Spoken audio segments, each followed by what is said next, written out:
Hello, नमस्कार मैत्रिणींनो. तर मी पूनम, माझ्या व्हिडिओमध्ये तुमचं मनापासून स्वागत. तर आजचा दिवस तुम्हा सर्वांना आनंदाचा जावो हीच स्वामींचरणी प्रार्थना करते आणि सुंदर दिवसाची सुरुवात करते. तर आज आहे रविवार, म्हणजे मुलांचा सुट्टीचा वार. परंतु कामाला काही सुट्टी नसते. तर सकाळी जरा आज उशीरच उठले होते, कारण रोज तर लवकरच उठतो. तर म्हटलं चला एक दिवस जरा उशिरा उठूयात. मग उशिरा उठल्यामुळे सर्व कामांनाही उशीरच झाला.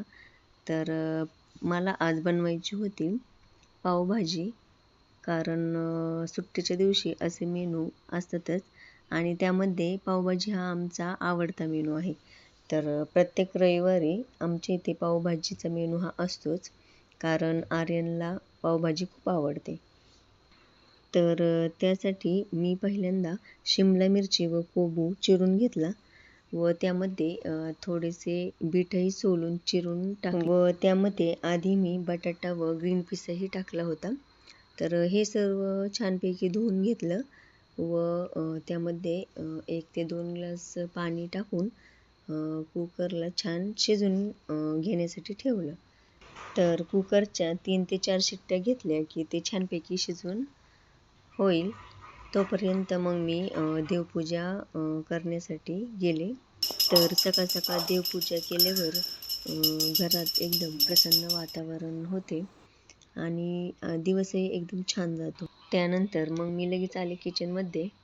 तर पहिल्यांदा मी रात्री घासलेली भांडी होती ती सुकली होती.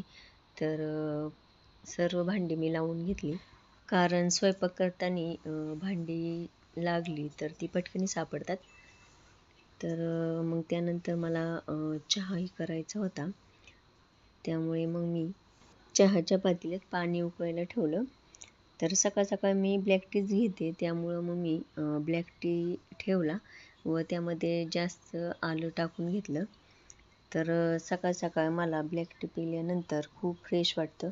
त्यामुळे मी सकाळी दुधाचा चहा कधीच घेत नाही आणि माझा ॲसिडिटीचा त्रासही त्यामुळे कमी झालेला आहे. तर इथे 9 वाजले आहे, कारण सकाळी उशिरा उठल्यामुळे सर्वच कामांना उशीर झालेला आहे. तर माझी सकाळची सुरुवात ही देवपूजा झाल्यानंतर प्रथम ब्लॅक टीनेच होते. तर मग मी मस्तपैकी ब्लॅक टी गाळून घेतला व 5 मिनटं निवांत चहा पीत बसले, कारण त्यानंतरून जे कामाचं रुटीन आहे ते दिवसभर चालूच राहते. तर मग मस्त चहा घेतल्यानंतर मग एकदम फ्रेशच होते. तर इथे मी हे पावभाजीचा कुकर खाली काढून घेतला. तर मग हे सर्व मॅश करून घेतलं. तर इथे आर्यनची व दर्शनची लुडबुड ही चालूच होती सारखी अधूनमधून. तर त्यानंतर यांनी मला दूध आणून दिलं, तर तेही मी तापवण्यासाठी इथे एका साईडला ठेवलं आणि एका बाजूला म्हटलं पावभाजी होईल. तर तोपर्यंत मग मी इथे दूध तापवण्यासाठी ठेवलं. तर मग नंतर यांना चहाही करायचा होता, मग तोही बनवून दिला. त्यानंतर लागले पावभाजीच्या रेसिपीला. तर प्रथम मी कढईमध्ये तेल गरम करून त्यामध्ये 2 उभे कांदे चिरून टाकले व थोडेसे तमालपत्र, लवंग, मिरी व दालचिनी हेही परतून घेतलं आणि त्यामध्येच एक टोमॅटो व थोडीशी कोथिंबीर हेही घालून घेतलं आणि हे चांगलं 5 मिनटं परतून घेऊन त्यामध्ये आलं लसणाची पेस्ट टाकून घेतली आणि तोपर्यंत मग मी कांदा लाल होईपर्यंत इथे पावभाजीचं हे सर्व मॅश करून घेतलं होतं. तर तोपर्यंत इथे कांदा चांगला लाल परतून झालेला होता. मग मी त्यामध्ये थोडीशी हळद, मिरची पावडर व पावभाजी मसाला आणि चवीपुरतं मीठ घालून घेतलं आणि हे चांगलं परतून घेतलं. नंतर त्यामध्ये पावभाजीचं मॅश केलेलं हे घालून घ्यायचं आणि थोडे वेळ हे 5 ते 10 मिनिटे मंद आचेवर शिजवून घ्यायचं. तर मंद आचेवर शिजवल्यामुळे त्याला तरी छान येते आणि भाजी चांगली शिजली जाते. तर एकदम सोपी अशी ही पावभाजीची रेसिपी आहे आणि खायलाही एकदम टेस्टी बनते. तर तुम्ही नक्की एकदा करून पहा आणि कशी वाटली ही रेसिपी नक्की कमेंट करून सांगा. तर मग मी त्यानंतर इकडे एका साईडला पाव गरम करून सर्वांना दिले.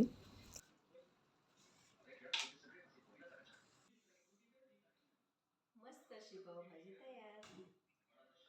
तर इथे मी सर्वांचा नाश्ता होईपर्यंत पाव गरम करून त्यांना देत होते आणि इथे टी व्ही बघत बघत मस्त असं पावभाजीचं नाश्ता चालू होता.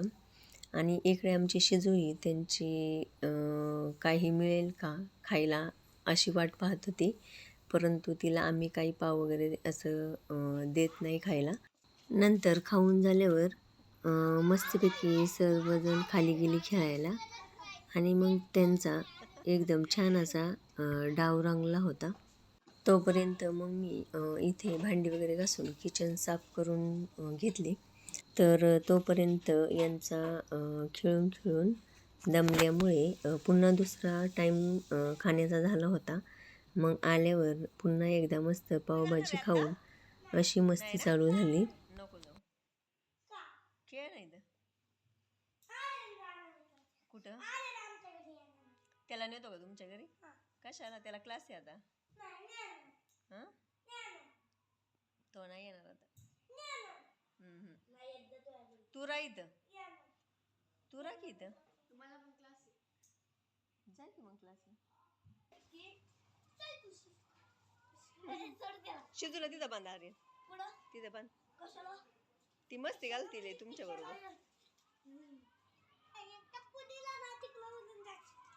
तर हा आहे माझ्या बहिणीचा मुलगा दर्शन. तर त्याला आर्यनबरोबर खेळायला खूप आवडते, म्हणून तो सुट्टीच्या दिवशी नेहमी इथे येतो.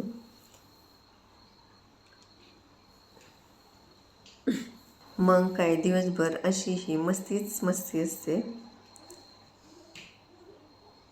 तर इकडे या दोघी चेस खेळत होत्या, परंतु ही दोघं काही त्यांना खेळू देत नव्हती. अशी ही दोघं एवढी खोडकर आहेत की सांगायचंच नाही. त्यानंतर मग त्यांनाही जायचं होतं घरी. मग त्यांनी सर्वांनी आवरलं व त्यांची मम्मी त्यांना घ्यायला आली होती. मग ती गेली, पण त्यांना जाईपर्यंत सांगायला लागत होतं की मस्ती घालू नका म्हणून.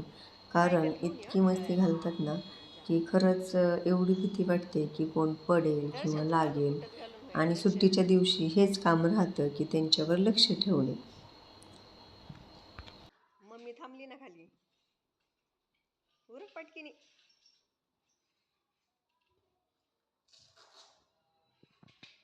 आमचं सगळ्यात उशीर असतं आहे ना दर्शन. हां, फक्त अभ्यासात फर्स्ट, बाकी सगळ्याला लेट. चांगले जाऊ दे. हां, येतोय. हां, बाय. त्यानंतर मग मी बाकीची राहिलेली कामे आवरून घेतली आणि पुन्हा दुपारसाठी भाजी आणि भात केला. कारण सकाळी पावभाजी केली होती, तर मग दुपारच्या जेवणासाठी पुन्हा पावभाजी कोणी खात नाही. मग मस्त गरम गरम दुपारचा स्वयंपाक केला. तर असा माझा दिवस पूर्ण सुट्टीच्या दिवशी स्वयंपाक व मुलांच्यातच निघून जातो.